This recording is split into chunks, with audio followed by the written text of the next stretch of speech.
boy Sweetlick back with another Schools of Sweetlick Weekly. We switched up a little bit today, man. Today we got want to show up with financial advisors in the building. Mm-hmm. I'm gonna let her tell a bit about her past, her present, and her future. So without further ado, my first special guest, Michelle Tanner. Okay, hi everyone. I'm Michelle Tanner. I'm the Assistant Director of Piedmont Housing Alliance. Thank you for having me, Rika. Mm-hmm.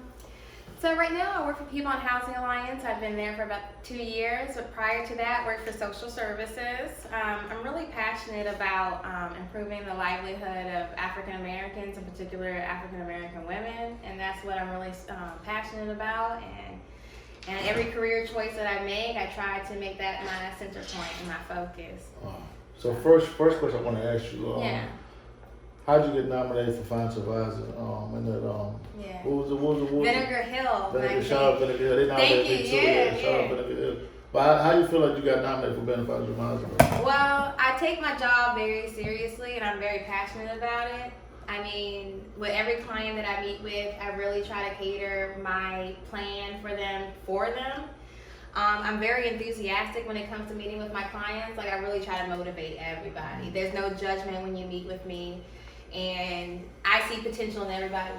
Okay. So like when I have clients that come in, young girls, and they're like, I just can't build my credit up. I can't do this. I can't do that. I'm just like, yes, you can. And but let me tell you, I have unconventional methods too. Another question I probably ask you. What made you want to be a financial advisor? What made me want to become a financial advisor? So housing is just so important to me.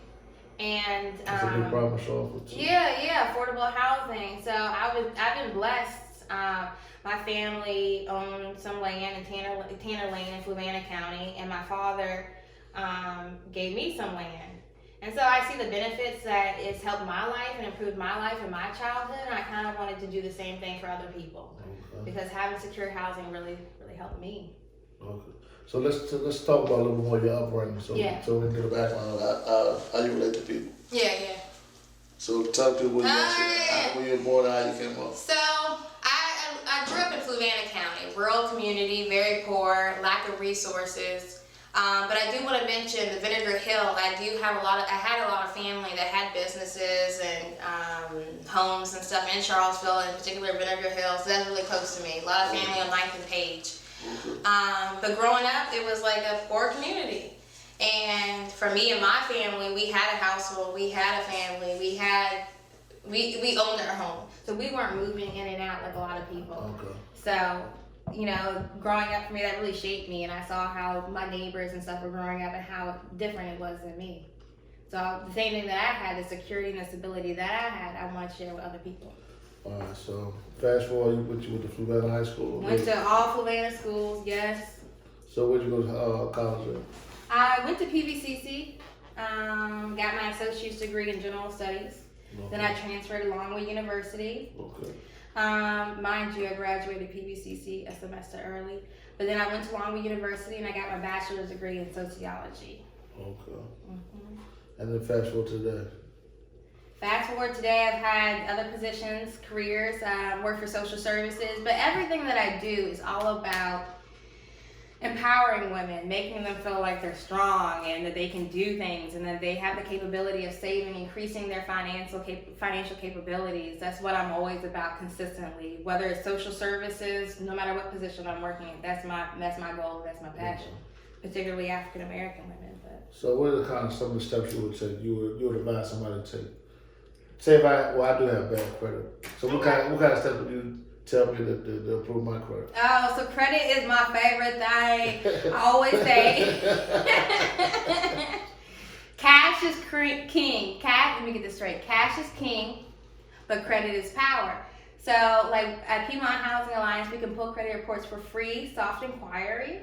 So it's not hurting your score. You're not going to see your score go down at all. But we can take a look at it, and it's the same thing like an auto lender or a mortgage lender would look at. Mm-hmm. Review it and come up with an action plan. I've learned some tips and tricks throughout my years of working at Piedmont Housing Alliance to help improve credit. And I'm going to hold you accountable.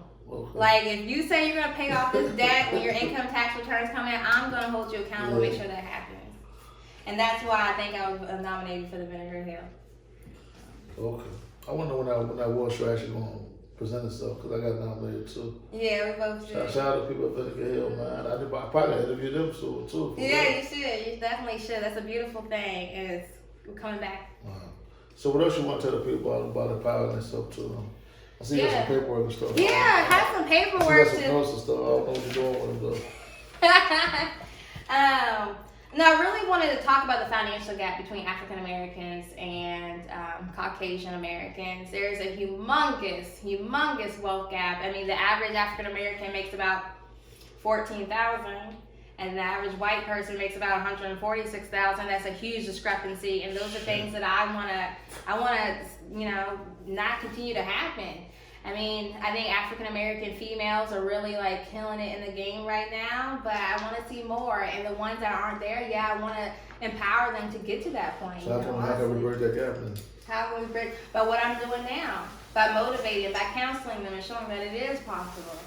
But we also have to like stay together. I think a lot of women like to, but we have to encourage one another, support one another. And that's all I'm about. So what else you got to know you want to tell the people? Yeah. So this here says that African American families are the least prepared for emergency savings. 33% have less than 1 month of expenses saved. Now besides the credit part, that's the other thing that I really stress with my clients is beginning to save. And my mother really stressed that on me a lot as well. Like growing up, my mom never really had a secure job. Like she never really worked. And I can't thank God that my father was the way that he is, and had these things already set for her. But she had to use non-traditional methods in order to make money. Like she would sell cans, or she would collect coins.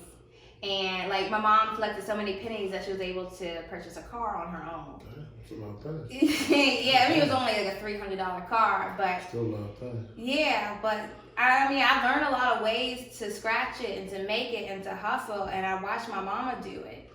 And my mama stressed saving so much, and I want to do the same thing for everybody else. Even if it's $25 each pay period or $25 a month, it still is something. It may not feel like it, but at the end of that year. And you know what? I also want to say, a lot of people complain about the jobs and how much they hate it too. But imagine if you had that savings behind you. You can jump from one job to another because you have that $10,000 saved up to pay your mortgage, to pay your rent, to pay your car note, whatever it may be. But if you're not saving, then you always have that constant anxiety. What if I'm fired? What if I have this problem? What if I'm laid off? And so that anxiety affects how you treat your children, how you treat your spouse, how you live throughout your life. And if Black folks, not only we stress so much about mental health, but we need to talk about financial health more. Yeah. So how can people actually find you? If somebody really want to be, say a new client trying to look for you, how can they find you? So you can go to PiedmontHousingAlliance.org, and in the upper right corner you can find our intake, fillable PDF. You can complete it on there and email it back to us. It takes about a week for us to return a phone call, but that's pretty much it. So what is Piedmont, what exactly is Piedmont Housing Alliance? Can you explain that a little bit? Yeah. We're a nonprofit agency. We've been around for the past 36 years. Helping people become first-time homeowners. And a first-time homeowner is someone that hasn't purchased a home in the past 3 years. So we do pre-purchase counseling. So we'll sit down with the person and do a 45-minute hour session where we'll discuss the whole process of buying a home, what it takes, what you need to do, your personal finances. But then we also have the down payment loan program. So a lot of people have, some people have the credit score, they have everything else they need, but they don't have that 20% down. And that's where Piedmont Housing Alliance can step in and help with that 20% or 10%. It helps with the monthly mortgage payment, it can be lowered, and you can avoid mortgage insurance. So it's been a great thing that we've been doing for the past 36. Okay. I might sign up for that. No, here you see Rico. He's thinking about signing up. All of our services are free. Again, we're a nonprofit. Oh, Yeah. And we're alliance. That's how we started. We started from 2 organizations, realizing that, you know, they're better together than separate. So they joined forces, and we've been making magic ever since. We have about 1,000 first-time home buyers now. And how far did this Piedmont housing loan? How far do it go? So Just planning District 10. So it's Charlottesville, Albemarle, Nelson, Fluvanna, Louisa, and Green. 20% though, up to 20% down payment in Charlottesville, Albemarle, and Nelson, and 10% for the remaining counties. Okay. Yeah. It's not bad. No, it's not bad, and we help improve your credit. I need help with that. I need help with that too. Definitely. We're coming out with a VITA program. It's the match savings program. We haven't done it since I've been working there, but it's coming out this year where you put down $50 and we match it. We put $50 down too, and then you can start your own business. You can start your own. You can build your own home, so forth. Yeah. And I really want to see Black folks, you know, like being independent, doing their own thing, taking advantage of things. There's so many, especially in Charlottesville, boy. If I grew up in Charlottesville, I don't know where I would be right now. It's so much. It'd be better, it'd be worse. I think that's a question for sure. But a lot of resources for sure that a lot of people should be taking advantage of. So why do you think it is that people in Charlottesville don't take advantage of a lot of these programs and stuff that's available? We see the problem is that where the problem lies at.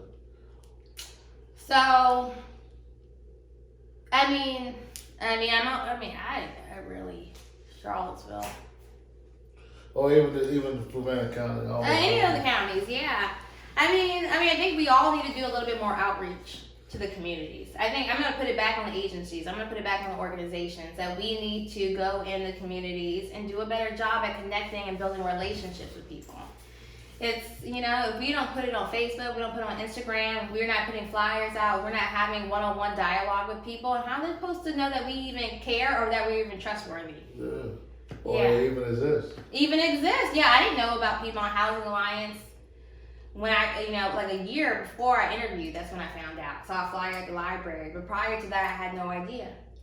So I can't be the only one. So we got to get better with our outreaching and our marketing. That's what's up. Yeah. You can hire me, I got some marketing help, you know what I'm saying? Well, we have a wonderful director of communication. She's a wonderful, but she just started about a year ago, so she's growing in her field, at least for our organization. So it's only going to get better from now on. Yeah, bring her to Sweetlick Weekly too. We interview her too. She would love it. I bet she would. Yeah. But definitely. What else you want to tell the people before we cut out the interview? So yeah, I'm just a regular girl, regular person, just trying to make a change. Like, I really think that Black people are absolutely beautiful, gorgeous, amazing, full of potential. I like Black people too. And I also want to stress that for women in general, like, it's so important too. Like, you never want to find yourself in a predicament where you can't get out. But if you had a savings, if you had some security of your own, you're able to get out. You're able to build yourself back up without that person. And it's so simple. Saving your money, improving your credit. These are things that are so simple that so many people don't take advantage of, that so many people don't do. And so I'm really passionate about, like, make it a priority for yourself. You're going to feel so much more at ease. You're going to feel so much more comfortable, and you're going to live life at the fullest. I don't know if you want to tell people, but can you tell people your social media so they can get in contact with you? Tell people online? I'm not really active on Instagram or TikTok or any of those things, or Snapchat. But you can find me on Facebook, I guess. At my name is Michelle Juanita Tanner, and you can add me on there. You can send me Facebook messages or whatever. I'll try my best to answer them all in a timely manner. But yeah, that's all I'm at pretty much. Oh, my YouTube channel too. I'm gonna come up with new media and stuff hopefully soon. But it's Michelle Tanner 19. So follow me on there as well. Birthdays ain't too far apart too. Yeah, mention that. Get a close up on that. Yeah, March 19th and March 20th, Pisces. And we've been friends for a while now, since I was like in high school. About 10 years. 12, yeah. Maybe 12, 13 years. Yeah. Something like that. He had to do an interview because we have so much history. I want to get some more women on my Sweetlick Weekly too. I'm trying to reach out to a lot more women doing stuff in the community too. Okay, yeah. Honestly. I try to reach out to everybody doing something in the community too. So if y'all doing something in the community, reach out to me. And y'all know where to follow me at Sweetlick King and everything. I am Sweetlick on Instagram. My Gmail Sweetlick King, Twitter Sweetlick King, King and Snapchat Sweetlick King, King and Snapchat. So you can always hit me up on Snapchat. Yeah. Fan page Sweetlick Entertainment, like the page. What else I got? Subscribe to the YouTube channel, man. Make sure you subscribe to the YouTube channel, man. We got, I think we're going on 1,600. Oh wow. Trying to get to 2,000. Let's get it there. Let's get it to 2,000. Let's get it. Hey, yo, check out my boy Dope Man behind the camera too, man. There's a Dope Man on Facebook. Dope Man Network. Y'all already know where to follow him, man. Everywhere, man. Make sure you follow him too, man. 2020, Sweetlick Weekly. 2020, we back, man. All right.